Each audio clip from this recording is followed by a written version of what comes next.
All right, I am live with you guys here. Thanks for joining me on another Q&A, live Q&A. If it's live, if you're here right now, if you're listening to this after today, which is Wednesday, the 18th at 7 p.m. Eastern, 4 p.m. Pacific, then I'm recorded.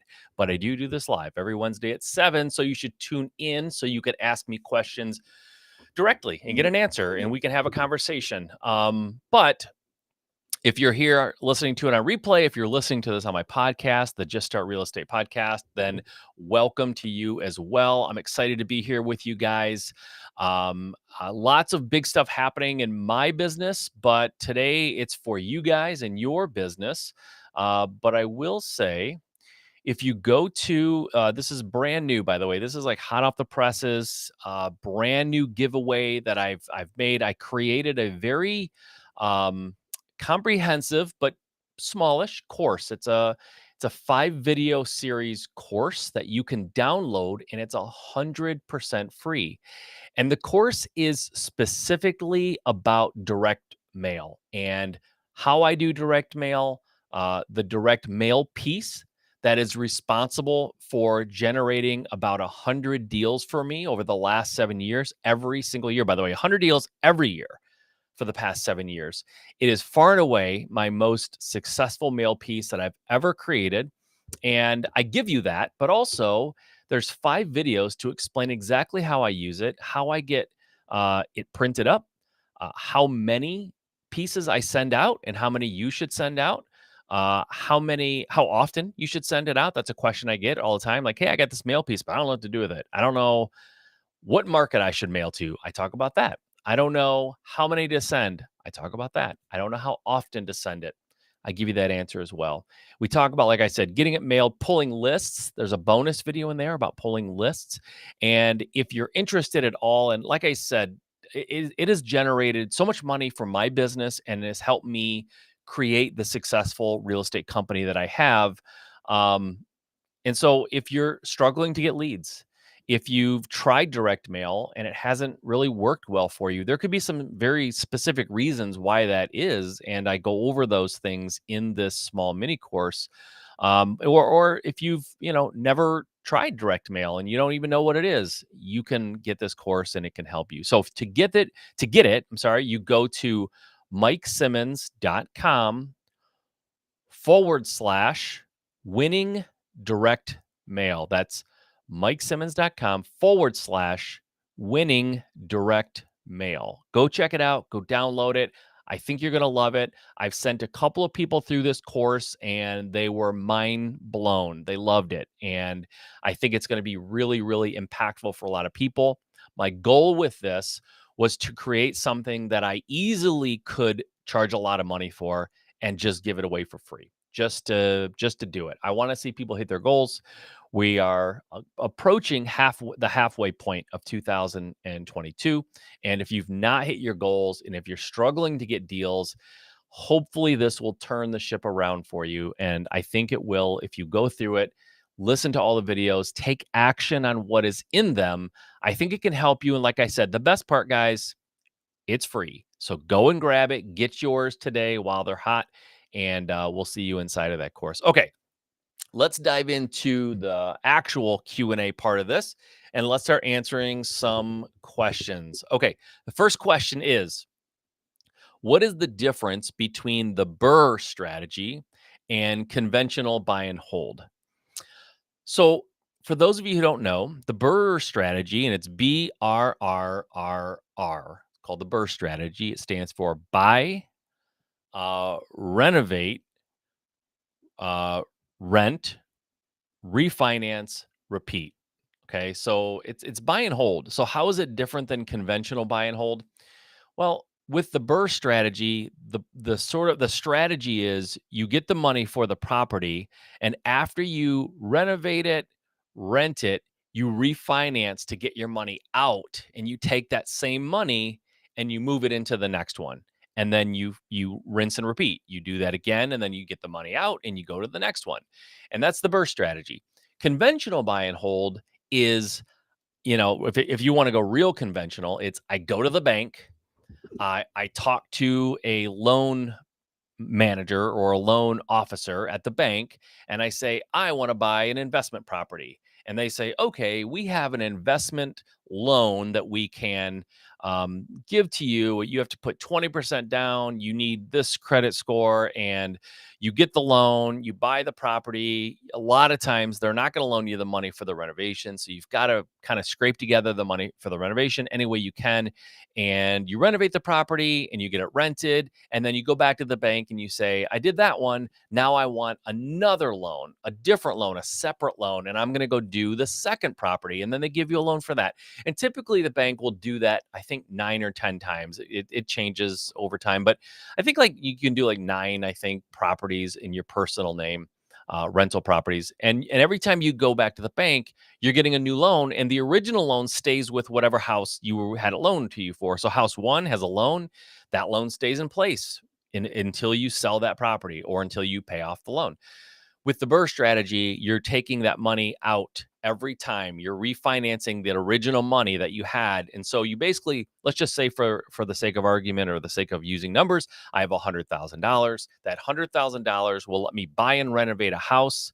And then when I go to take that money out, I put a new loan on that house from the bank or from some other lender, and I take my original money out and I buy the next one, right? So we're sort of getting a loan after it's renovated, after it's rented, then we go get a loan, not the other way around. Conventionally, you get the loan first, and that's how you buy it and maybe you renovate it too. So that's the biggest difference. The great thing about the BRRRR strategy is you can take that original investment and just keep using it to buy new houses. Once you get the one renovated and rented, you take it out and you use that money to buy the next house. So you really just need like that one, lump of money, and that allows you to buy all your houses going forward. And then you're just refinancing and putting new money into it when you leave. So that's the difference between the BRRRR strategy and conventional buy and hold. Okay.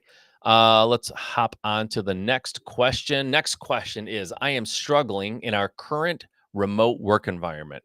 Do you think it is appropriate for me to recommend to my boss that we do some more in-person get-togethers? That's interesting. I don't know this person asking the question. Honestly, I don't know if they're in real estate. I mean, anyone could be asking this question in any industry, pretty much. Um, yeah, I think it's absolutely appropriate for I think your boss is if you are a local company, right? I'm assuming what's happening here is you're local, you guys used to work in an office, COVID hit, everybody went remote, and your company just hasn't gone back to in person. They're still doing remote. A lot of companies have done that because they realized, oh, we don't have the overhead that we used to have with bringing people in the office. We don't need this big office. We don't need to heat it. We don't need to keep the electricity on. We don't need all of this. So we're going to stay remote. We kind of did that. My company, we were in person. We had an office space, and everybody went there every day. The only difference is we actually got out of our office space and decided to go remote before COVID ever hit. Before anybody knew what COVID-19 was, we got out of there and we decided to go remote. And then COVID hit, and then everybody was remote anyway. So I don't know if we are just like, if we are great at telling the future or if we got lucky. I'm thinking we got lucky because nobody knew what was going to happen. So in that case, we were remote anyway. But if you guys are a local company that went remote and you're staying remote and you're saying, you feel like you're struggling, your boss, whoever that is, the company you work for, your manager, they should be probably doing some in-person stuff, together stuff, just to keep that kind of team atmosphere and team building and make sure everyone feels connected. But if I were you, I would 100% reach out to your boss and say, listen, this remote thing's great. There's a lot of benefits, but I feel disconnected. I'm struggling a little bit. Let's get together once in a while and have a team meeting or some sort of team building or just go to dinner or something, right?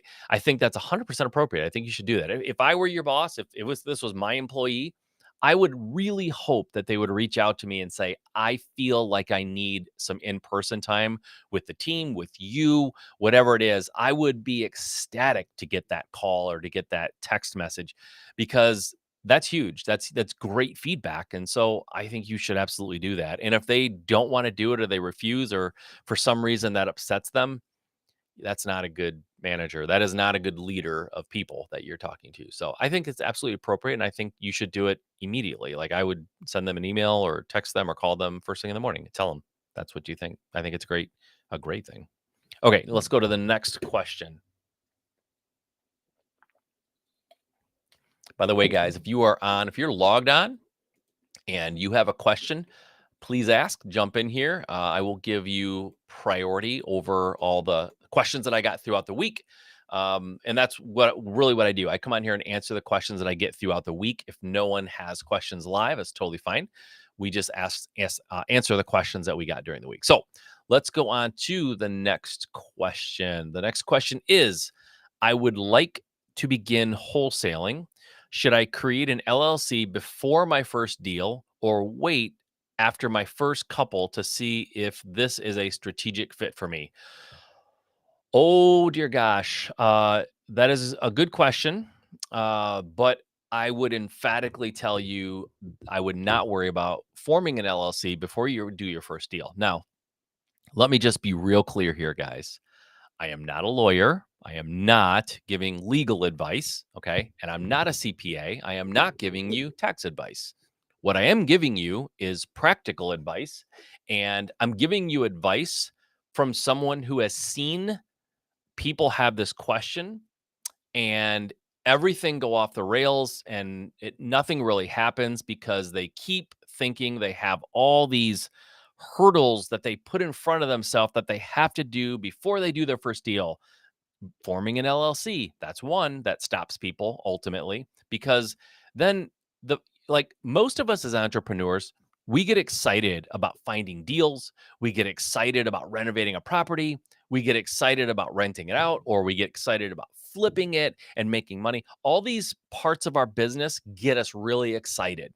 The part of our business that does not get us excited, and I will put myself in this category like times 10, is legal paperwork, going on the government website and downloading some form and then faxing it in or emailing it in, getting an EIN, going to the federal site to get, your federal tax ID, like all this stuff. Like, you put that stuff in front of me, and I will find every excuse in the world to not do it.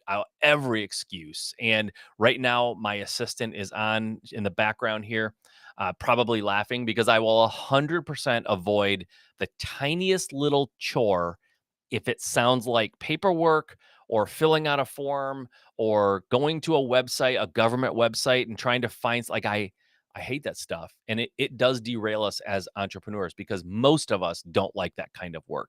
So should you have an LLC when you're running a business and you're doing deals? Of course, you need to have an entity. But I say do your first deal because you will demystify this whole real estate thing. You do your first wholesale deal and you make $10,000, $15,000, $20,000, depending on what market you're in. And then getting that LLC, well, you'll do it in a snap because you understand the pot of gold at the end of the rainbow if you go and get that done. So don't put that in front of you. Like, sure, could something go wrong if you don't? Of course, something can go wrong when you wake up in the morning. You could step out of bed and twist your back and be in traction the next day. You could go get in your car and you could get in a car wreck, get in a plane wreck, right? Everything, something bad can always happen. That's a horrible excuse for not doing something or doing something, right? So in this case, I say go do your first wholesale deal. The chance of it going well and you having no problem because you didn't have an LLC is like 99.999%. It's going to be fine. So I say those odds are worth taking. Go do your first deal, maybe do your second deal. If you like it, if you know you're going to keep doing it, if it's exciting for you, go get your LLC. But I'm telling you, go to the state website like at night, at midnight or 11 o'clock, like once you're done working, then you go to the website, fill out the form, send it in, whatever you got to do. Don't do that in the middle of the day as a replacement for actually going out and finding deals. You should be going out, finding deals, finding buyers for if you're a wholesaler, and maybe even raising money potentially. Those activities are important, and that's what you should be doing during the bulk of the time you're spending on your business. Finding deals, finding buyers, if you're a rehabber, finding good contractors, raising money, um, driving leads into your business, like that's activity for the owner of a small business. That's what you should be focused on. The LLC, do it in your spare time. It takes 5 to 10 minutes. Nowadays everything's online. You can just fill the thing out online, usually submit it online. Like, do it in your spare time, do it at night, do it, first thing in the morning before you start work. Like, don't let that get in the way of doing deals and making money. You're not a real estate investor until you do at least one deal. And having an LLC does not make you a business owner. Making money and driving, revenue into your company, that makes you a business person. So, man, the LLC thing, you do need it. You do need it eventually. I say go do your first deal, maybe do your second deal, and then evaluate. Are you going to keep doing this? Because if you do 2 deals and you make that money, you'll hurry up and get the LLC done. You'll see the urgency and the reason to get it done quickly and get it off your plate and move on to like money making activities. So yeah, you need it. I say do a couple deals first. Personally, I'm not a lawyer, not a CPA, right? They would argue, a lawyer would for sure argue differently. CPA might argue differently too, but the the the negatives are not outweighed by the extreme positives of going out and doing the deal. So I will emphatically tell you, from a practical standpoint and from someone who's seen this go wrong and go the other way, I need an LLC, I need a website, I need business cards, like all these things people put in front of actual activity that drives money. Don't be that person. So yeah, that's my answer to that one. Some people may not like it, but that's the answer. Okay, next question, please. Okay, next question. We are new flippers and feel like we need to have a contractor give us a repair estimate to evaluate the deal properly. But to get this coordinated takes time and we've lost several deals. Any advice? Yes, stop doing that. You are right. It is more um it's more comfortable. It might be a little safer to have a contractor quote it first. But the reality is, in this market, you just don't have that kind of time. And so what I would do is either send the pictures of the property, because I'm assuming that you have pictures to look at. If you're buying from a wholesaler, if they should have pictures for you. If you're buying off the MLS, they definitely have pictures for you. And I would find a contractor, meet with them, call them, talk to them on the phone, whatever, and say, listen, I'm an investor. Uh, I need someone to give me a high level, kind of surface level quote on a job that I might be making an offer on. And I'm wondering if you're interested in doing that. I would send you pictures, and I'm not going to hold you to the quote. I just want an educated guess on what it would cost and go that route, and ask someone to just look at pictures and give you like a desktop quote, basically. Otherwise, what you need to do is talk to the other like investors in your area and find out what they're paying per square foot for the renovations they're doing. My guess is, depending on your market, you're going to be somewhere in the 25 to $30 a square foot range. And 25 to $30 a square foot, I'm probably closer to like 22 or 23. And some of it depends on the contractors you get and how, competitive their pricing is, but to be safe, I would say 25 to $30 a square foot, and that will cover all the cosmetic stuff: new kitchen, new bath, new floors, paint, new hardware, new lights. And I would say that should also cover one bigger ticket item, like a roof or windows or HVAC. Windows, I don't know, maybe not windows, but like a HVAC, like air conditioner, heater, roof, maybe windows it would cover, something like that. You can add in one of those things, not all of them, one of those things. So all cosmetics: kitchen, bath, floor, paint, hardware, lights, base molding, like everything you would do to renovate the inside of a house, and then add one other bigger ticket item. And that's typically what 25 to $30 a square foot will cover. If it needs a roof and windows and heater and air conditioning, now you're talking a different number. But unless whoever you're buying it from tells you that you need all of those things, there's a good chance you don't need all those things. There's a good chance you need one of those things or maybe a couple of those things, but not usually not all of them, unless the house is just like a disaster, like a total dumpster fire. But that's what you could use as a ballpark when you're making your offers is, if you want to be safe, say $30 a square foot. If you want to be a little bit more aggressive, you could say $25 a square foot and just look at the square footage times 25 times 30 and make your offer and see what happens. Because you're right. In this environment, you're out of the game if you've got to like wait 2 or 3 days and then you have a contractor go through and then you have to wait another day or two before they get you a quote or even longer sometimes. You are going to lose out. You're never going to get a deal. So um yeah, I would say you've got to learn how to make offers without that. And to do that, you have to start getting some metrics behind what is the cost per square foot. And like I said, if you know rehabbers or whatever it is you're trying to do, if you know someone who's doing that, and you can ask them, they should know. There's a really good chance they're going to know what they're paying per square foot, and then you can use that as a benchmark. Now, if you go into a house and it's a total disaster, like just a total dump, you might have to up that number. And consequently, if you go into a house and it's like really, really good shape, maybe you can lower that price per square foot because it's not going to cost as much, right? So until you get good at by the way, that's the goal, is to not have to rely on a contractor and not have to rely on some number that's generic and doesn't fit all scenarios.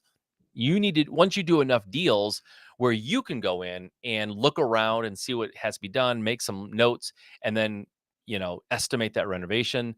That's when you're really gold. You want that. Or I don't know how big your company is or how long you've been doing it. If you're new, maybe this won't work. But if you've been doing this a while, is hire someone who has that knowledge, who can go in and give you those estimates. So, and maybe you could just pay a contractor to sort of like be on call. Like they'll come out at the drop of a hat and they'll give you a quote like right there in the house, or the minute they leave, they can ballpark it. Most contractors can walk into a flip house, that needs to be flipped, look around for 10 minutes and they can be within 10%, give or take, what it's going to cost to do it. Like, no problem. I can do it. And I've never renovated a house in my life on my own. Like I've hired contractors though. And I've done enough houses that I've had a contractor do that I've gotten really good at estimating cost and timing. Those two things I can tell you with pinpoint accuracy. Now, if you hand me a hammer and a nail gun or, you know, any other tool used to build, I'm not your guy. I can't build anything. I can't fix anything. But I know exactly what it should cost. I know exactly how long it should take. And that's the skill you need to have as the owner. You don't have to be able to do it. And so maybe you have a contractor that you just have a relationship. Maybe you pay them a flat fee, $100, and you send them pictures, or you tell them to meet you out at a house and they do the walkthrough with you. You do that a couple of dozen times, you'll get good. You'll get pretty good at estimating renovation yourself. So that's what I would suggest there. But you can't wait. Like, you can't wait till the contractor, like, you need someone who's on it, who can be there and show up when you need them and give you like an estimate before you like get in your car and drive away, like, or that night they can give you an estimate at the very latest. Because I get it, these deals are going fast. In this market we're in, it's absolutely crazy. Everyone is looking for deals, everyone's looking for houses. It's just a great market when you're trying to sell, but when you're trying to buy, it makes it a little challenging. So that's what I would do there. All right, let's go on to the next question. This might be the last one. Angela, if you can tell me if this is the last one, that would be helpful too. Oh, Bob, what's up, man? We got a live one. We got a live one, guys. Here we go. Bob is a good friend of mine. Let's see what he says. When building out your team, do you think each hat position needs to be one person's responsibility, or do you think each team member can handle multiple things? That's a great question. Bob is a scaled up, successful investor. So I'm going to answer this. Okay, I'm going to answer this one a couple different ways. I know that Bob has a team and he's successful. So where you are, Bob, in your business, kind of scaled up, and you have a lot of traction, you're doing a lot of deals. I would try to give each seat on the bus or each position to one person. Doesn't mean that you don't have a person, like, okay, I'll give you a for example. I'm going to give you a for example, and I'm going to admit that I'm not following my advice here, but it's because every situation is unique. So I used to have a dispositions person and a transaction coordinator who would handle title work and all that kind of stuff. And they were separate. But I was struggling finding a good transaction coordinator. They just kept it became this turnstile in my company where I just couldn't find the right person. That everybody I brought in was just didn't work out. And as you know, Bob, because you're a wholesaler, the transaction person isn't like a salesperson, and they don't appear to have like this really prominent, important role. But the fact of the matter is, your acquisitions people and your dispositions people very much rely on that transaction coordinator to get stuff done, to get things to the closing table, get them closed, and move on to the next one and get them closed and like keep this moving, right? Because if you pay your acquisitions and dispositions partially or wholly off of profits, net profits, gross profits, whatever, if you're not closing deals, that's causing some friction in your business. And so I was bringing in transaction coordinators. They weren't closing deals at the rate that I needed them to. And the last one that I let go, my dispositions guy came to me and said, I am so sick of dealing with these transaction coordinators that can't seem to get out of the way so things can get done. Why don't you let me handle transaction coordination for a while? Let me just do it myself so I can get this logjam out of here and I can just start closing things so we all get paid. And I was like, perfect. And that's the last TC I've ever hired. He still does it. He runs transactions and he's really, really good at it. He's really, really good at dispositions too. And so he runs both departments. So I let him sit in both seats because he can do it.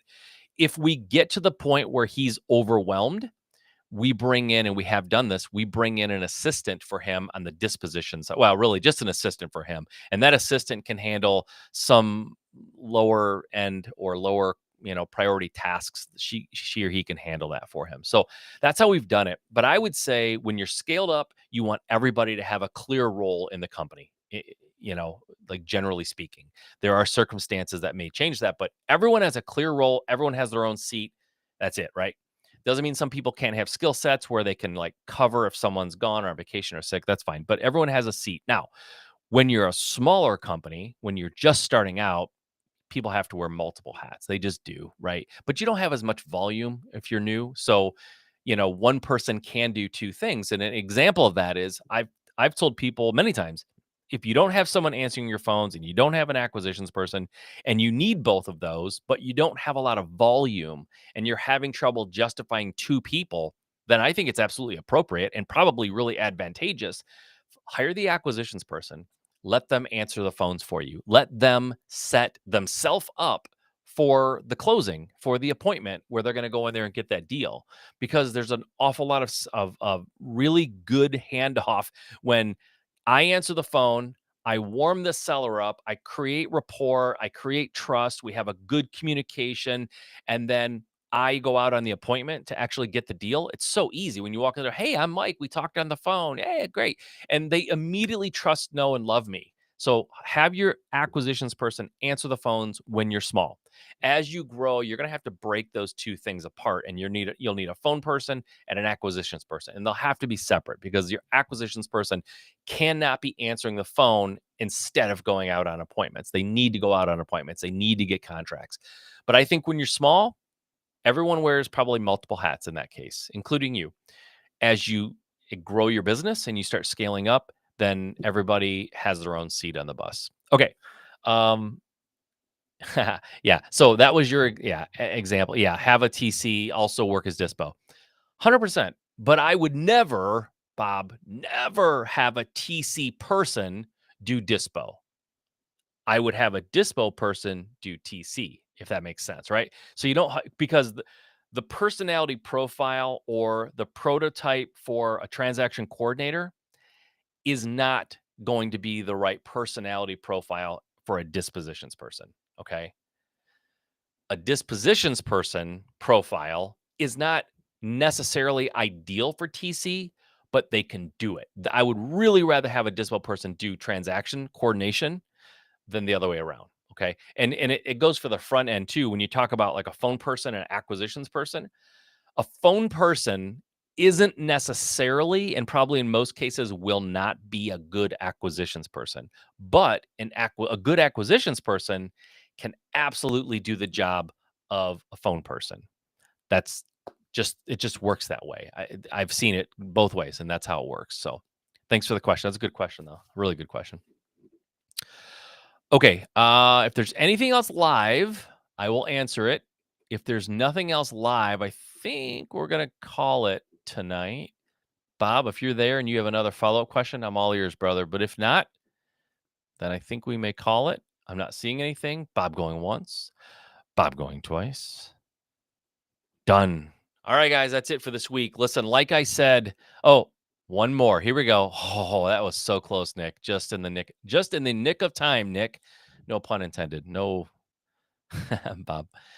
You're the man, Bob. We need to catch up, by the way, Bob. You need to give me a call. We need to chat.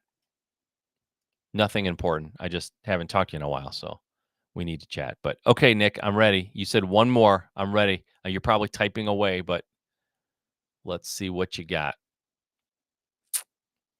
All right, I'm going to take a drink while he's typing. Hurry up and type. Hurry up. By the way, guys, real quick, I talked about it in the beginning, and if you haven't been here since the beginning, if you go to MikeSimmons.com/winning direct mail, all one word, obviously, MikeSimmons.com/winning direct mail. If you go there you go. It's on the screen if you're watching. I have developed a brand new direct mail course. It's a 5-video course that is 100% free. You can just go there, sign up, and start using it. It will help you with direct mail if you're struggling at all. If you're not struggling, Bob, you could be an example of this. It still might be helpful for you. So go check it out. But if you're struggling or you've never done direct mail, then you definitely should go get it. Okay. Nick's question is, let's see here. Recommended wholesalers website. Nick, if you're asking me who you should use for your website, I think that's what you're asking. Then we use Carrot. If you go to carrot.com, that's who we use for our website. I've used other website hosts or people who kind of compete with Carrot. I've used them, and I don't like them as much. Carrot is fantastic. And there you go. I just put it up in the chat there. Carrot's great. I would highly recommend them. I have actually interviewed the owner of the company. I have a lot of friends who use their product as well, who say the same thing. They love it. I have been in there quite a bit lately because we've been doing some custom stuff, some custom landing pages, and it's very easy to use. I'm creating them myself, and it's easy to update. It's easy to use. It's very SEO optimized. We started getting more organic traffic when we started using Carrot than we ever had before we started using them. And I think it's 100% because of their websites. So, yeah, I think Carrot's great. And I would highly recommend them for anybody who wants to put up a website. Now, as a wholesaler, you're not asking me this, Nick, but I'm going to tell you unsolicited bonus advice. Do not put your buyer's site together with your seller site. I truly believe as a wholesaler, you need a seller-facing website and a buyer-facing website.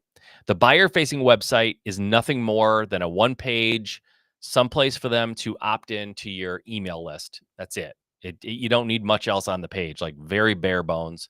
Some place for them to opt into your email list. On the seller site, it has to be a lot more. You need a lot of information. Why to use you, how your process works. Testimonials would be great. Something about you and as the owner, something about your team. Like you really need to warm people up when they go to that site, because if they're there, they're trying to decide if you're legit. They're trying to decide if you're trustworthy. They're trying to decide if you're an authority in that particular area. So the seller facing website needs to be robust and needs to be really, really good. Buyers facing website, very bare bones, doesn't need much at all. Thoughts on KV Core? I have no thoughts on KV Core because I don't know what it is actually. So I assume it's a website place, but I've never used them. So no opinion there, unfortunately. But here's what I would say though, Nick. If you ask someone a question who you trust and think that they are smart and they can help you and that they have success that you would like to have some of too, and they tell you where to go, just go there. Like, I don't know KV Core, but I would just use Carrot. Like, get Carrot, use it, get it up and running, decide if you love it or not, and then you change if you have to. But I would just use Carrot. Like, that's it. There's other ones you could look at. I would just use Carrot. Like, just take that advice and run because your website, while important, put it this way, I made my first $1,000,000 in profit in my company before I had a proper website. So, the website is not the indicator of success in real estate. It's an add-on, it's a tool on your tool belt, and it can eventually help you with organic traffic, which is great. But I could make $1,000,000 a year in real estate with no website. I know that I could because I've done it. So don't put it up as an obstacle. All right. You're awesome. Thanks, Nick. Way to go.